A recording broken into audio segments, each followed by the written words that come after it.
All right. So I did 3, and the third one I don't do, but I enjoy the market because my friends enjoy the market. And when I'm hanging out with them, they have more fun betting the first to 10 market than they do on anything else in March Madness. And if you don't know what this is, if you've been living under a rock, I don't remember who did this first. It was somebody in Vegas, one of the books, probably Westgate, where there's a market on both teams and it's the first team to get to 10 points.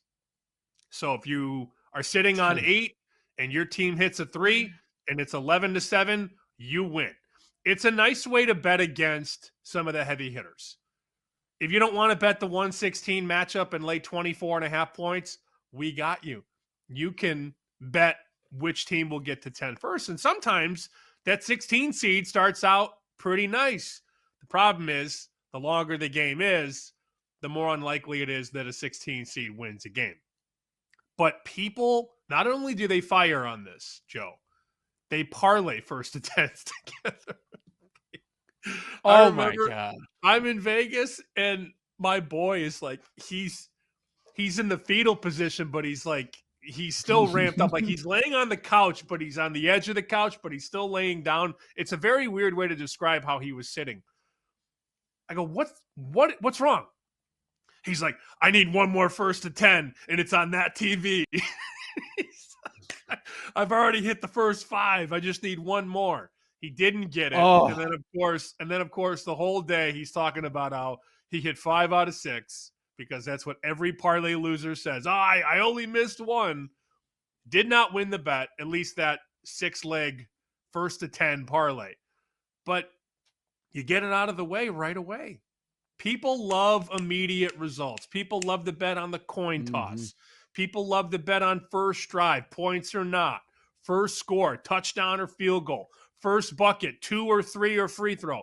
People love the first stuff. And the first to Yep. 10 is a lot of fun. Number 2, first half unders. And a lot of wise guys I know, if they like the under full game between two teams, they make their numbers and the market has $1.37 and you make it $1.33, so you're 4 points lower. A lot of people don't want to deal with the late free throws and the overtime. They just don't want to deal with it. And you and I, how many times have we had a good under a dead basketball game go to double overtime and lose? Or there's a foul fest that begins with a minute 20 on the clock and we get 18 points in the final 80 seconds. That doesn't happen at the end of the first half. So a lot of sharp people that like a total under will bet more or all on the first half under of the game. Because if you like it under, you probably like it under early. So that's been a way that I've been able to avoid those heartbreaking foul fest overtime losses with 2-3 minutes left to go. It sucks, but it happens. So first half unders. If you like an under, think about a little first half under. Maybe you split it. Maybe it's 50-50. And my favorite way, as long as we've known each other, I've been betting futures. And we can now bet more futures. It's not just a team to win the national championship. You can bet on teams to win the region. You can bet on teams to get to the Sweet 16. You can bet on total wins for a team or a conference. They're going to put up a number on Duke, and it's going to be 4.5. And I don't think I would bet the under on that if you gave me 4.5. Now, the over 4.5 is going to be plus money. But books have gotten more creative with how you can bet on teams to do something. We also have the popular market, how many number 1 seeds will make the Final Four. And the number is usually 1.5, juice to the under. But the more ways we can bet futures, the more money the books are going to write. And as you know, I mean, we have Duke together to win the championship. I've got some Alabama, some Michigan, some Gonzaga. I've got quite a bit of coin down on this tournament. And if Duke wins, I'll be very, very happy. But futures are my favorite way to bet March Madness. I also put futures, and you hit on a lot of the key points. But I keep going back to Gonzaga, who you talked about this year. They win the WCC last night, and you look right now, and they're sitting at 50-1, and we don't know what the path is. It's going to be something where they don't get out of the first weekend, or they could make it all the way to the Final Four. So at this point, in that sort of situation, you probably want to wait and see where they're at.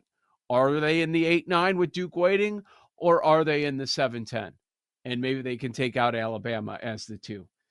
But I love futures. You know that. I put that number 3, and you mentioned you could take some double-digit seeds just to make the Sweet 16. If that is your Cinderella, you can get some good numbers on some of those. So those are always fun. Like you mentioned, the region title, all of it, and don't just stick with the title. Get creative, but you also don't want to go too far. So I put futures at number 3 on my list. Number 2 is last man standing. And what that is, it is not a survivor pool, at least the one that I've been in that's last man standing. You get 16 lines and you buy a line. Okay, whichever number you pick, let's say it's number 5, you get all the 5 seeds. Okay, so it's an ATS last man standing. You've got the 5 seeds. Now, if your team wins and covers, you advance. Now, if you let's say you're a dog, let's say you're the 12 in that matchup, you cover but don't win, then in that region, you take over the winner. You would take over the 5 in that. It is completely luck-based. There is no skill involved. It's just fun, and it's the only time of the year I see a pool like this. So I'll fill out a few lines on a last man standing pool. ATS, those are always fun. And you already know number 1. This might be my favorite Survivor, even though I've never made a run in March Madness Survivor. It is just that, Survivor, because the strategy is so different than the NFL or any other Survivor that you can come up with, depending on the size of the pool. But most likely it's going to come down to points. So not only do you need to weigh who's going to win, and I need them to turn around and lose pretty quick order, but I also want to rack up some points. And how you rack up points is if you pick a 10 in the first round, and if they win and you're still alive, you get 10 points. But if somebody takes Auburn in the first round, they just want to advance and they don't think they're going to win the championship. They take Auburn, they're probably only going to get 1 point because we expect them to be a 1 seed. So seeds come into play. You need teams to win, but then turn around and lose quickly.